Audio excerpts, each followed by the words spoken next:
A very good afternoon, everyone. We are proud to present the fifth edition of Video Next Asia. Video Next Asia Week, an e-conference that looks to capture the ongoings in the online video industry through conversations and discussions with top names of the business. To begin with, I would like to thank our sponsors, presenting partner Woot, associate partners Pubmatic, Viduli, and Z5, and insights partner NEPA for their support. Now introducing you to the moderator of the session, Anirban Roy Chaudhary, Associate Editor, eFacts. Once again, thank you everyone for joining.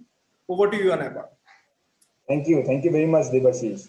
So as the session is named OTT Business Trends in 2021, we will look into business trends and we'll look into 2021. Of course, 2020 has been a year that taught us that trends are not something that we should be discussing too much, because it quite changed the projections a lot. I have a great panel here. I'll not waste much time in introductions, but Satya Raghavan from YouTube, Manish Kalra from Z5, Zubin Dubas from Shimaru, and Hargunit Singh from Pubmatic. Welcome everyone. Starting with you, Satya, when I say OTT business trends of 2021, tell me quickly the top 5 things that come to your mind whenever we discuss this. First, when we discuss 2021, and then we are talking about OTT business trends. Yeah, no, thanks, and always a pleasure to be interacting with you, Anirban. So I think in terms of trends, really, right, the big Uber message that I see looming in front of us is really the opportunity that 2021 has for all of us, right? That goes without saying. From a 2020 point of view, I have a feeling that OTTs and various other video platforms and other digital platforms had a very interesting year because it was very transformative in nature. A whole lot of people obviously were at home and they were trying to figure out how to express themselves or how to get more information or how to entertain themselves, and obviously a lot of that benefited in good viewership tailwinds for a lot of us all through 2020. And a lot of that behavioral change will actually continue into 2021. And not to say that other mediums will not come back. Of course they will. India is too vast a country in that sense. But really some of these tailwinds will carry into 2021. So it really tells you that, look, as businesses are coming online, as consumers are rethinking how they can now spend money, there is just opportunity for all of us, right? And I think opportunity manifests itself along many vectors. There's obviously one that is very important, which is that of viewership growth. And as we get into 2021 and as we think of the next few years, the opportunity is to keep going deeper and deeper into India, to keep going across town classes, to keep getting into different consumer segments and really capitalize on viewership growth there. Next most important obviously is how do we grow in terms of revenues while all of that is happening. Anecdotally, we all say that revenue follows growth in viewership. So it's incumbent on all of us to see how that can happen. As also opportunities to open up different diverse revenue streams. It was very difficult for all of us to think about entertainment being paid for in the digital sense a few years ago, but a lot of that has changed, right? So how do we capitalize on newer revenue streams in that sense? But most importantly, I think helpfulness is something that we should all think a lot about. As more and more people spend time online, their use cases will move from not just entertainment, but also information and learning, as we are seeing on YouTube at this point of time. So how do we continue to be helpful? There are very few places that people can go for information that is easily available. So how do we over-index on that? There are challenges in the learning space. So how can we contribute to that? So I think broadly, viewership, revenues, helpfulness are all things that we will see trends emerge there that we can all kind of take cognizance of. Great. Manish, continuing from there, tell me what comes to your mind when I say this 20 OTT business trend, especially from Z5's lenses. Sure. Hey, thanks everyone for making this happen. From our perspective, I think consumers evolving. They are enjoying their entertainment online. Their behavior has changed. Kind of pandemic has been a shot in the arm for all of us, which brought in more and more users online. So we see the growth to continue. We see more and more users coming in from deeper parts of the country on OTT platforms like ourselves, which would be more tier 2, 3 city penetration going up. Definitely, there would be growth in vernacular content because that's where, and that's what consumer trends tell us, and a lot of research is that Indians like to consume content in their native languages. So if I'm a Tamilian, I want to watch a Tamil series, and so does a Telugu guy. So that's going to happen more and more often. Better quality, better bandwidth would include that, hey, the experience of the user increases, it improves significantly. While we do feel that there are parts of the country which are not so good on the bandwidth. So that should improve with 4G, 5G penetration coming in. And I think last but not the least, more and more focus on quality would come in. Quality of content, very important. I think 2020 in a hurry to acquire brought in a lot of quantity and all kind of stuff online on OTTs. So we do believe that, hey, consumers evolved and they want a lot. They want choices, but they want good choices to make. So quality would be a key agenda for us. And considering the recent guidelines issued by Ministry of Broadcast, we would obviously want to focus more on quality and family entertainment so that more and more people can enjoy it on their big screens, sitting with the family and kind of bringing the right kind of entertainment. So yeah, like I said, consumers evolving and so are we, and that's how the trends will emerge. Correct. That's what OTT has always promised to be something for everybody instead of being the one thing for everyone. Hargunit, how do you see this space then when we are talking about something for everybody? There are different cohorts for you to deliver. So as an EdTech network, how do you see this space?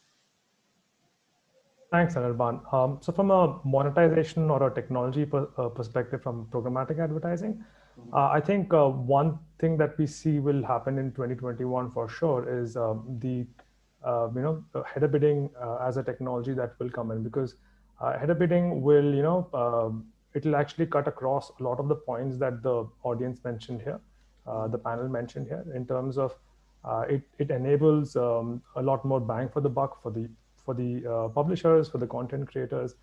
It also gives a better user experience to the actual end users. Now, whether they are on, whether it's on a mobile device, whether it's on a large TV, whether it's across on a Wi-Fi network, or even on 2G, 3G, 4G, because a lot of this technology resides on server-side technology. So the experience end-to-end is better. Even from a user perspective, latency is lesser, more control over ad pods for the publisher, which means better better viewability for the advertisers, as well as better experience overall for the user, the end user as such. So I think that will work across all the different segments on the publisher side, the advertiser side, and the user side as well in 21 for sure. Okay, that's great.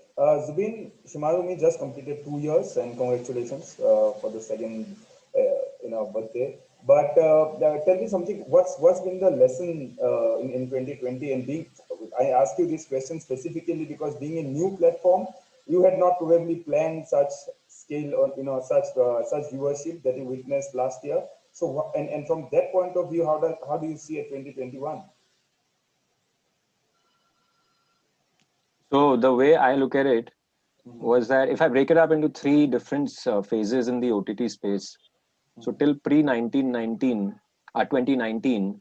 we had the entire era of trials. So everyone were trying out what OTT is, and they were trying to get kind of change of habit from catch up from TV to catch up TV, and that was probably the trigger point of at least trying out OTTs.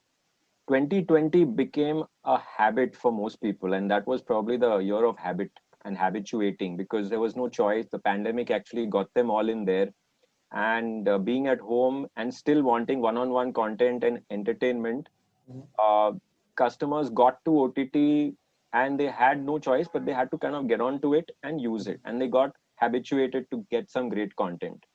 Okay. 2021, the way I look at it, is the year of addiction, and that's where they are going to actually get into they can't do without it, and which is why they'll start paying for it, and that's where SVOD comes in. So while of course there's going to be a bounty of AVOD revenue coming in, and the likes of YouTube and us, thankfully, as well on the YouTube side, we will definitely make a lot of monetization happen. On the OTT SVOD side, I also see that that's going to be a year of serious subscriptions coming in from the B2C side. Having said that, there's also another angle, which is B2B. And that's what we've really carved a niche out in the last couple of years now, where we've actually intentionally played the B2B2C game as an OTT player. So you'll see us appearing on OTTs or on services of another partner who has customers. And that was where we saw monetization happening far better than going B2C at that stage. Correct. And we've made about 50 odd partnerships within the industry across segments, which is right from BFSI to e-commerce to travel to ISPs. And we're seeing a lot of traction out there as well. So that's as far as monetization goes. And like, of course, both Manish and Satya touched upon, I think regional is the way to go. There's definitely a lot of scope for regional to expand, because OTT is now going beyond the tier 1 and the tier 2. So people want content in their own languages, and they'll be more loyal to content in their own languages. They'll even pay for it out there. Last point I think we need to touch upon is customers are getting choosy because there's tons of choice. It is a buyer's market, and experience plays a huge role in that. So whether it's in-app or outside app, or how do you delight customers, I think that is the key to winning this entire OTT game, at least going forward. That's my summary for now. That's great. That's a great summary. Satya, I'll come to you. But before that, to all the participants, please key in your questions. You can just, there's a chat box, you can type it there, and I'll ask the person who is asking the question to. Satya, when we talk about habit forming, I mean, YouTube has been at it in India for a long period of time, for a fair bit, a good number of people.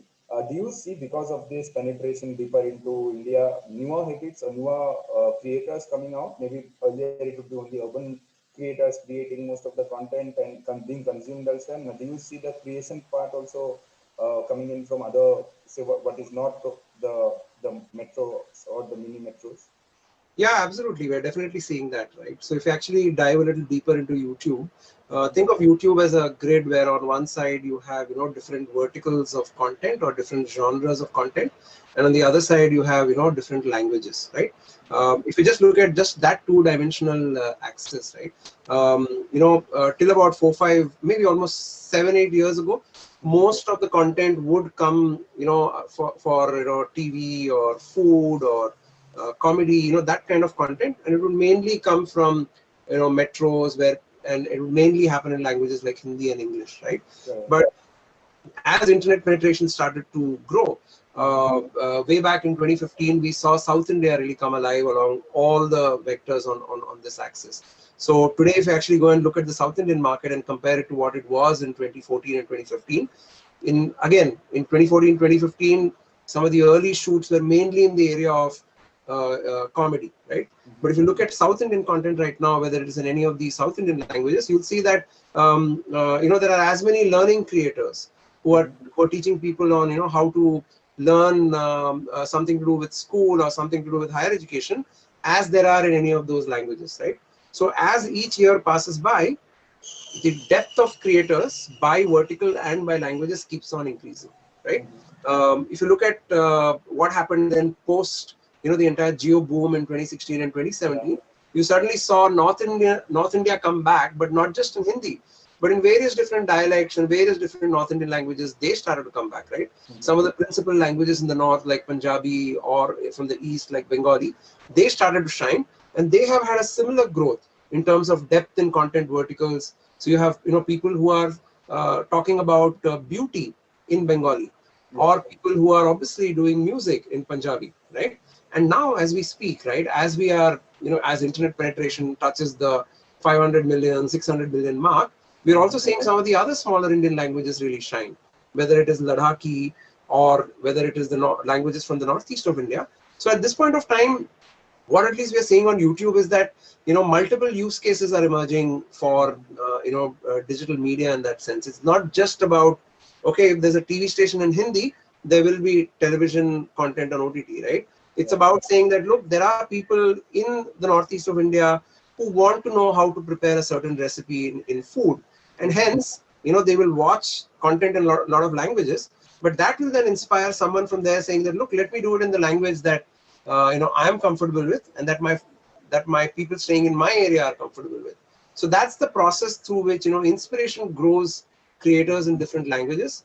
And we are looking forward to the time when literally every Indian language, and we know that there are so many dialects in India, literally in every Indian language we see all of these happen, right?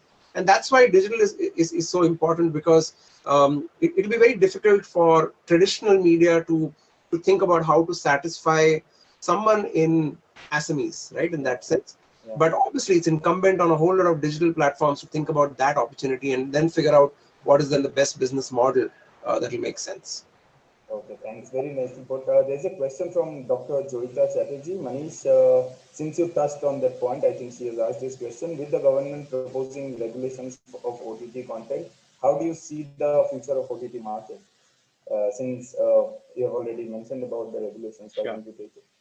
No, I think it's a good move. I would say it gives a level playing field to all, and from a consumer perspective, it's also kind of gives you guidelines what can be watched when, where, and with whom. So we are all adapting. We, anyways, irrespective of government guidelines, we were working on a self-regulatory body in a similar zone, and I think government has got the pulse of the market. So we completely aligned to that and will comply. And like I initially said. Future would see more of family content, less of edgy content, which OTT dominated with. But I think overall, all of us are willing to kind of move in a direction that is more consumer friendly, and it's a good move from the government, I would say. Great. There was Samir Nair used to say this. There is a world from Nagin to Narcos, and let us have some content for everybody. The ones who like Nagin, also the ones who like Narcos. So I hope this answers the question of Dr. Joyita. Harguni, coming back to you, as we talk about going deeper into India, and we are talking about various dialects, I'm sure there would be regional publications also that you deal with. Tell me something. Is there enough education about field rates and about programmatic advertising in those markets? Sure. So programmatic advertising or digital advertising in general, I think has come a long way. I've been in this industry for about 13 odd years from different organizations. From a monetization perspective, local language invariably had a lower CPM or a lower price point. And digital advertising and programmatic was always considered to be the easy way to get access to cheaper inventory. I think those times have changed. And in the last few years, the rest of the folks mentioned, in the post-Geo era, since a lot of users are now coming from tier 2, tier 3 cities, that has slowly but steadily changed, simply because if you look at it from a video, I think OTT and video has driven a lot of that, because when FMCG advertisers want to target or want to spend money, a lot of that actually goes to video content, which spreads across different sectors. So slowly but steadily, even local language content creators, whether it's Hindi, Tamil, Telugu, Ladakhi, like Satya mentioned, the trend is definitely changing, and we are seeing a larger uptake.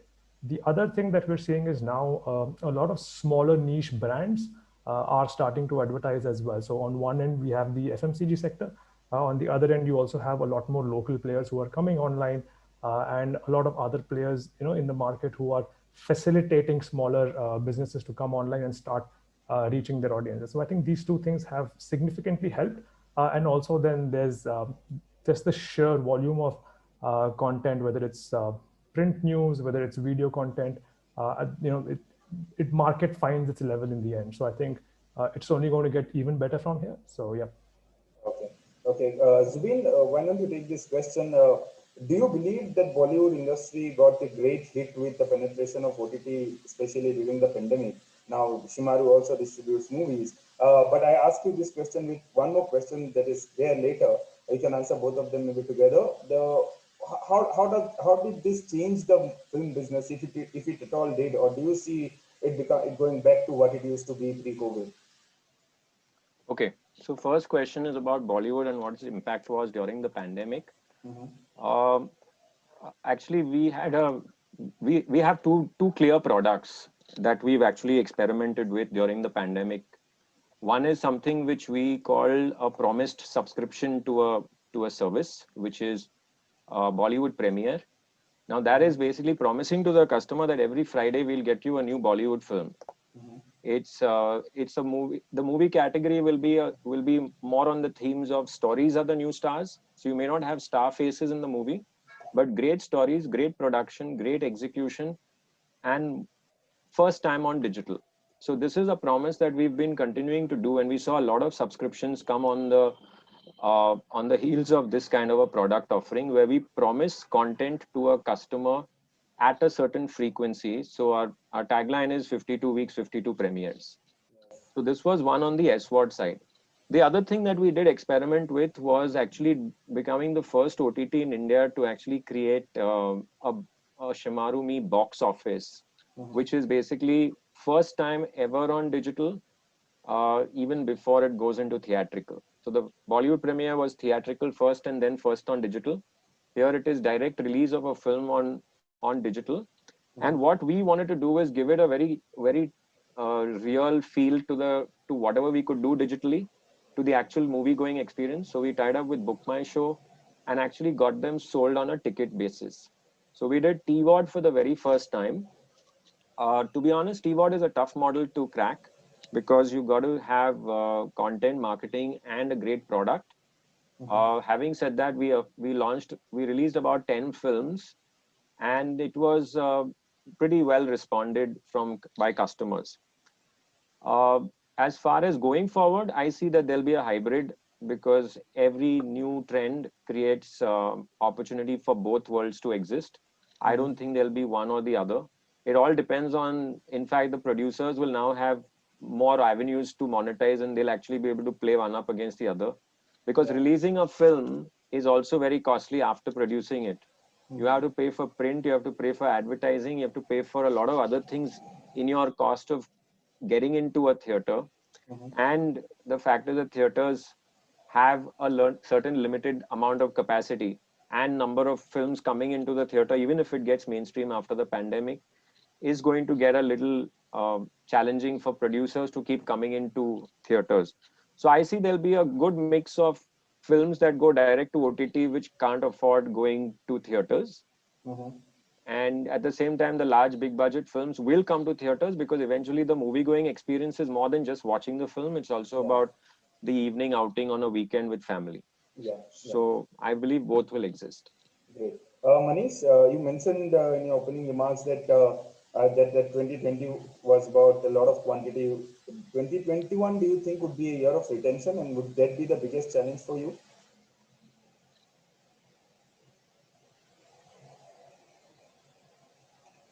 Hi, Manish, can you hear me? Oh, you were asking me. Sorry, I got bummed out Yes, for yes. like 10 seconds. So you mentioned in your opening remarks that 2020 was about a lot of acquiring customers. The story was about acquiring customers. 2021, do you think the challenge would be retention? I think retention has always been a challenge, and more so it will become a focus for all of us. Fundamentally, because like we were discussing, consumers have a lot of choices. Now they will go to one platform for one content type, and then go to second platform for another content type. And somewhere the pricing is also like that.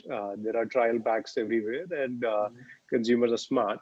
So having said it, what will drive retention will be a great consumer experience, whether it's platform experience on the app or your connected TVs or on the website. How well is your video streaming? How much are you able to provide good quality content? I think that's where I mentioned in the entire discussion, hey, if you are able to give that right streaming experience to the user with the right content, which is high quality and in their language, you have a higher chance of retaining them. And that's what our focus would be. Obviously, the eye never goes off the ball on acquisition. That remains a priority, but ensuring that the leaky bucket is filled and there's lesser leakage by higher retention would be an important priority as well. Yeah. You have a partnership with Alt Balaji. There is somebody who has asked a question about will there be a super app which will have all the apps under it, and there will be one subscription that you pay. Also, Tata Sky and the Airtel Extreme, they're doing something like that. But why don't you take this question? Will there be or do you think there's a need for a super app today to have all the apps like Z5, Netflix, Amazon, where you can pay one subscription fee and actually get to watch all the content that is there. So we are seeing various business models here, Anirban. Obviously, consumers, various industry studies say that they're willing to pay for almost 3 platforms, not beyond that.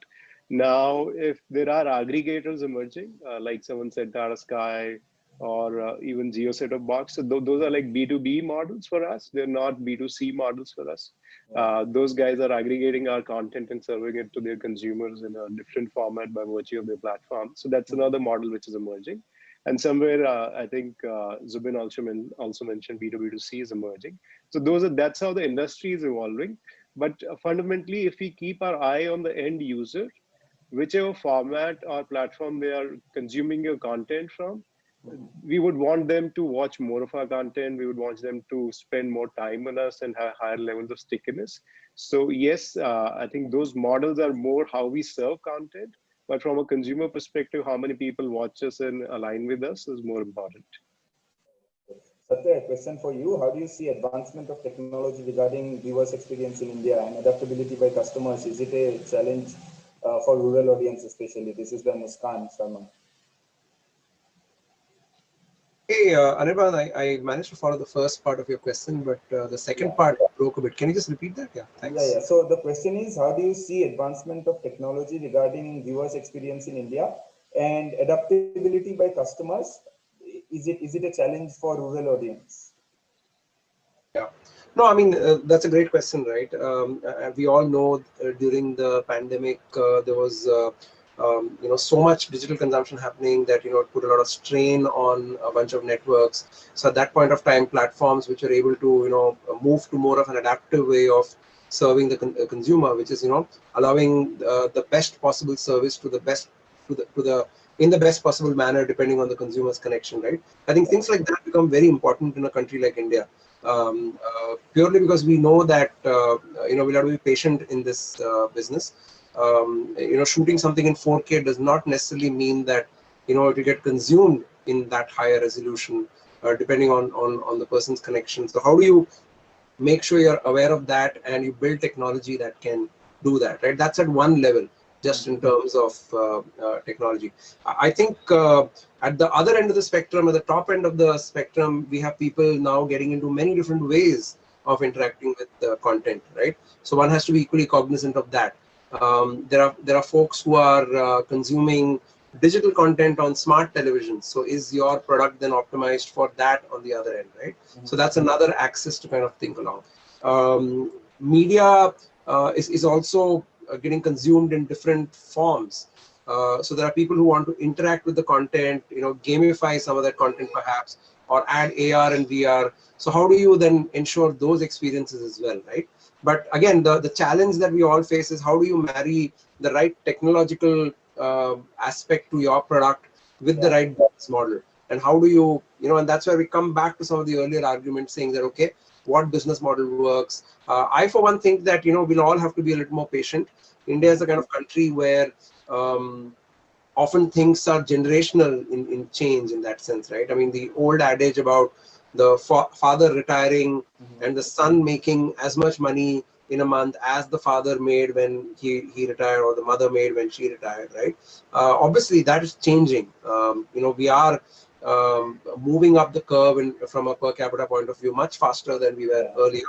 But still, we all have to think about how we need to be a lot more patient, figure out how technology is an enabler, and not make technology something which is like a deterrent to consumption in that sense, right? So yeah. That's great. Hopefully Muskan's question is answered. A part of it was for you, Hargunit, too. Do you see this adaptability of technology an issue in the rural or in the suburban markets? So yes, in some extent, as an OTT publisher, or even from a monetization perspective, simply because of the nature of devices or the speeds at which some of the network connections may work, can be a challenge at this point in time. However, like Satya mentioned, it is a generational shift. However, I think we've already come a long way from a OTT as well as a user perspective.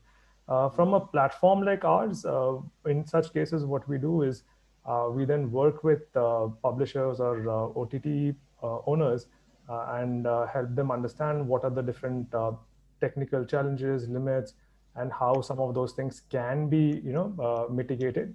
Now, whether it's ensuring that you work with advertisers on specific kinds of creatives or different creative formats and sizes, like Satya mentioned, there's no point trying to target a campaign, to a tier 4 city and having a video which is 4K. It just adds to the infrastructure load, and the experience for the end user is bad. So you can then ensure that it runs at a better rate, and it's more feasible for all the partners involved. So yes, definitely. Okay. Manish, Kaveri has asked, maybe B2B is a good option in the initial stage, but in the long run, shouldn't B2C be the route? Your thoughts, please. Yeah, I think I agree. B2B is not the most ideal situation. We just become content suppliers. We always believe that if we are able to build a direct relationship with the end consumer and give them what they're looking for, rather than having aggregators or mediators in between, that'll be the best for the business. But like I said, it's an ecosystem which is evolving and we can't shy away from it.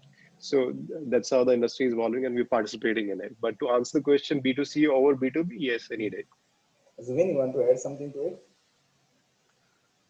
Yeah, so for me, what we've been doing on B2B is more like we've been operating like a CaaS provider, and I abbreviate that as saying content as a service or content as a solution. So when we go to any other partner, we try and understand their objectives and see how we can play a role in giving them a solution to achieve their objectives via content. And having said that, we don't disconnect from the experience. We actually embed our app into their app and things like that, and do some very interesting models. So while it's probably like a supermarket or I would say a mall experience, where Nike can have its own private store, at the same time Nike can have a store inside a mall and still have the same experience. So for us, it's retaining the same experience, but at the same time giving leverage of that particular our content to a particular industry. And if they benefit, we benefit, then we all are happy, right? So I guess that's the formula. Okay. Satya, another question for you. Given there is a lot of quality learning content on YouTube which delivers significant value, is there a way to better / have dedicated search based on quality of learning content, and any plans to monetize it? Yeah, I mean, at this point of time, if you actually look at the learning content ecosystem on YouTube itself, right, there's obviously a lot of it on the academic side. So if you look at it, whether it is, classic, K to 12 kind of content, we have a bunch of creators and teachers and learning institutions or edtech startups who are actually saying that, look, here's a great way to put content out there which can reach the right consumer, which can then get monetized, using the classic, ads as a revenue stream, but also, use that as a way to get them back to your mothership, like how a lot of edtechs do, and then monetize it there, right? So there are very interesting business models that are emerging there in that sense. We ourselves have a feature called memberships that allows someone to have to give content or services only to your members who pay then on a monthly recurring basis. So you could do that on your YouTube channel as well. And beyond K-12, learning also on the academic side has a huge spectrum. It's not just higher education, but it's also competitive exams, right? You all know that we are a crazy country for competitive exams in that sense. Yes. So we have a lot of opportunities on that side of the spectrum. So if you're thinking about building a learning business, think about the entire spectrum on the academic side, and then think beyond that as well. Because as every new consumer comes onto the internet, we all realize that they might come from smaller cities or towns or villages where learning could be defined as skilling for them, right? They might want to get skilled in something which in a very short period. So again, you can think of creating content for them which can get monetized from by ads or through things like memberships in that sense. And you can actually go even beyond that, right? For a whole lot of us during the pandemic, I have several friends who actually learned how to play a music instrument, by watching videos on YouTube. So you also have creators who are actually creating content that can enrich you as a person, right? So think about that entire spectrum of learning. Then think about how, what you're good at, because learning, you have to be some sort of a subject matter expert or be really passionate about that space as such. So then think about, first creating content, and then think about how you can use it to monetize either directly or indirectly, right? So I think the opportunity is really vast in that entire side of things. Okay, staying with you, Satya, another question for both you and Manish. I'll first ask you and then go to Manish with it. Is it onwards and upwards for UGC? And some is, and that's the question for you. I'll ask the OTT part to Manish. Yeah, and I think the classic definition of UGC was someone who took someone else's content and they put it on their channel, right? But it ceases to be the case, right? At this point of time, the concept of a user as a creator is what is happening on platforms across the world, right? So gone are the days when you just put some content and that's the content, that's how you got recognized, right? Now it's so much more easier to create content, right, and actually become a creator yourself. I always say that there are three kinds of people who do really well on platforms like YouTube. One, obviously, is someone who is very talented, so they can express themselves in spaces like music or dance or what have you. The other is someone who is very passionate, in a particular field. So they could express themselves by creating content in food or beauty. And third is really what I just mentioned, which is a subject matter expert. So they are really deep into a particular area and of expertise in that sense. So the days of the user as the creator is really what is playing out on a lot of digital platforms, right? And with the popularity of short form video platforms, right, you'll see that happen even more, where it's even more easier to create content, right? It's you just pick up your phone, shoot something, put some fancy effects, and you can get your 15 seconds of fame in that sense, right? So it's all of those which are happening and really playing out on platforms at this point of time. Okay. Manish, the second part of that question from Tejasvi, I think it's for you. Do you see the reflections of user-generated content on OTT as well? Yeah, I think UGC, like Satya said, is the up and coming thing. It's actually pretty established right now. There are a lot of creators and a lot of talent in India, and Indians love to express themselves. So we realized that rather than focusing only on PGC, we also gave it a shot with the short form app, which is an app called Hippie, which rests on ZEE5. And we see a huge amount of growth coming in there in terms of time spent, video views, and creators coming on board. So I think it's the way we are equating it, it's entertainment. There's a professionally generated entertainment and there is a user generated entertainment. And how do we kind of mix and match? For us, it became a very synergistic thing wherein we saw a lot of our creators who are already influencers on other platforms, who are TV show artists, who are our movie artists, who are original artists. They created their handles and their fan base kind of migrated. And that helped us drive scale. But yeah, different models are emerging to answer that question. And yes, it's coming in OTT as well. Okay. You have both AVOD and SVOD on ZEE5. Right. A lot of advertisers, they had moved their money that was allocated for print and outdoor media as well as television last year and moved to digital, some of it to digital. Right. That money again will go back to those platforms. How do you see that changing the dynamics for advertising on OTT? No, that money will not go back to offline and at the cost of challenging some of those friends there. But yeah, I think the users moved here. They're spending more and more time on OTT platforms. We give them for an advertiser, we give them a much higher targeted kind of ad serving. You can target a female who's 25 to 34. She's living in Delhi. She's on a OnePlus phone, and you can go as deep as possible. So that traditional media does not give you. And obviously, we are much more, in a way, cost efficient still versus the traditional media. So the overall digital industry is going to grow. I think there are various metrics which are talking about 20-30% year-on-year growth.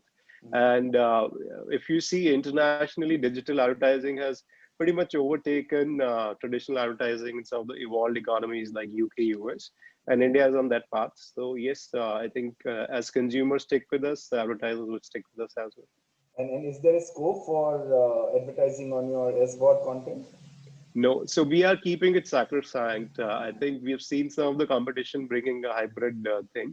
Yeah. For us, if the user's paid for a subscription and wants a ad-free experience, we will give it to her, and we'll ensure that you're not kind of getting a mix and match of things.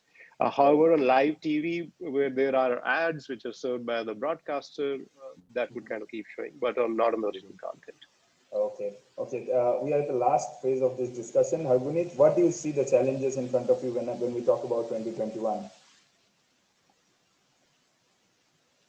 Sure. In terms of challenges, I think for OTTs, there's going to be a lot of competition when it comes to driving or getting access to a lot more spends. So I do agree with Manish in the sense that the monies that came to digital will stay in digital, a lot of it, but then the competition for OTTs will increase significantly. One, simply because I think per a Boston Global BGC report, there are some 32 plus OTTs in India as of 2020. And there's so many of these, UGC content creators, whether it's short form video.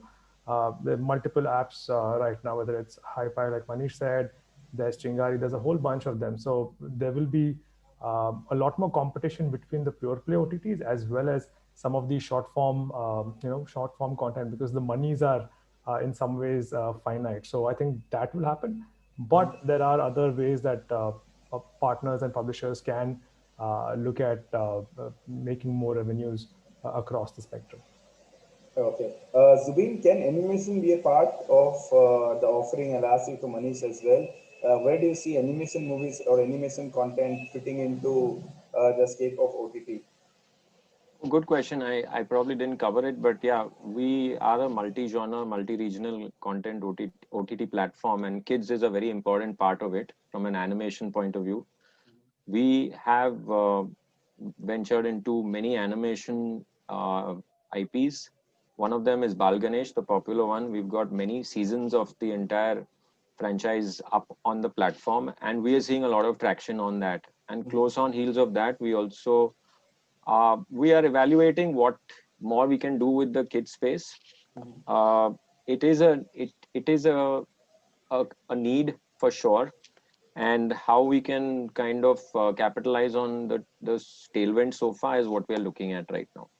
Okay, Manish, with Indians getting access to Japanese and Korean tunes, do you think it will become a challenge for you now to if it is a fight for time and you all are battling for the same person's certain time, will it become a challenge for you to have good animation content?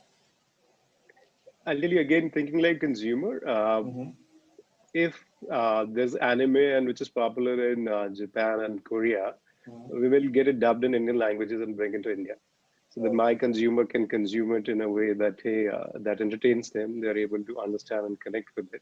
So that's going to happen. Obviously, we, like I said, thinking from consumer perspective, there's a need for a quality content in a certain format, whether it's kids animation or anime, which is all across age groups. We'll bring it for the Indian user, and we want to ensure that our users stay with us and we're able to retain them. Like I said, so important to think like consumer. But commissioning, anime content, is it there in your lens? No. Say it again. Commissioning anime content. Yeah, yeah, not right now, unless we get some good quality creators providing us great animation content. I think that'll be an important one, but I think it's a function of, in kids, we have seen that happen. Like Zubin said, whether it's Choda Bheem or Bal Ganesha, we have a very, I think we were pleasantly surprised. There's something called Bandbud Budbak, which is a Hindi animation series done by a local person in Mumbai, which is doing pretty well on our platform. So yes, in kids, we have seen that evolve, and we'll keep commissioning more of that. But anime is what I was which is more experimental right now for India. Satya, how do you see anime from YouTube lenses, and especially when you have something like Chuchu TV, which is one of the biggest channels in the world, and it's from South India, and it's mostly anime content. Yeah, no, I mean, we should also think about it from both an import and export lens, right? So you have exactly, folks that you mentioned, like, Chuchu TV or CBS or many other such partners who are creating content based in India for the world to consume, right? Yeah. So when they create something, they're creating it in many, many languages, right? And then finding out what is the right platform or the right business model for them to take part. And then there is the entire import opportunity, right? So we are also seeing a lot of our anime partners from Japan actually finding consumption in India. There's content from all over the world which gets consumed in India, whether it is for pre-K or whether it is for slightly older kids or even adults in that sense. So we should think about both the opportunity from an import and an export point of view, and figure out what is then the best business model. Yeah. Okay, Manish, last question from the audience. I'll take it from Vanita Kohli Khandekar. She's asking, why do you always look at animation from the kids' point of view? Why do we always consider it as a kids' content? There are certain movies like Toy Story or Finding Nemo, they cut across. So, do you agree, or where do you stand with it? No. In fact, that's what I started by saying. Kids content animation from India, we are seeing good traction. But international content, which is targeting adults and teenagers, which is anime or regular animation produced by Disney, I think if we get some good content in India as well, we would definitely latch onto it. But we'll keep leveraging the import, like Satya mentioned, from across the world. Okay. Satya, last question, and then that we will end. We see YouTube having a YouTube space in Bombay, and since we talked a lot about regional space and it going to the deeper part of India, will you gradually start expanding those resources like YouTube space or even something like FanFest that you do to other parts of the country to maybe inspire more creators? Yeah, we are forever trying to figure out, what is the best way of reaching out to all of these creators, right? So if you look at the way, we work at YouTube, it's not just us, but, we have a whole lot of partners who are, now from various parts of the country. I earlier talked to you about how, South India grew and then some of the other principal languages. And now literally, the language of YouTube is your mother tongue in that sense. So our first set of partners are really a lot of our enterprise partners who are based in different parts of the country, who are actually encouraging people to think about creating on YouTube and then even beyond in that sense. So that happens literally on a daily basis at this point of time.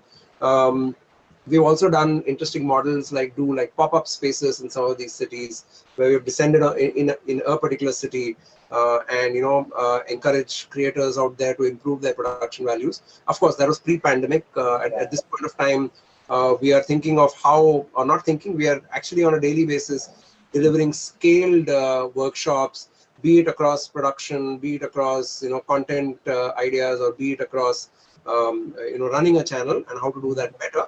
We're doing that in so many Indian languages on a daily basis at this point of time. You just have to follow our creator handle and you'll see a lot of these being advertised out there in that sense. So yeah, I mean, at the end of the day, consumer is queen, consumer is king in that sense, right? So we have to think about how best to help that consumer, how best to help that consumer think about becoming a creator, and then how best to help that creator then maximize their potential, whether it is import, whether it is export, whether it is all those business models that we talked about, right from advertising to subscription to memberships to even transactions. So that is really put this entire space summed up in a neat visual that my hands could kind of conjure. But really, yeah, that's really what all of us are doing, day in and day out. Thank you very much, Satya. Thank you, Manish. Thank you, Zubin. Thank you, Algunit. And thanks to all the participants who took part. I had more than 40 questions. I'm sorry I could not take all of them, but I tried to get most of them answered. Thanks a lot for being part of this. Thank you. Thank you, everybody. Thank you. Bye.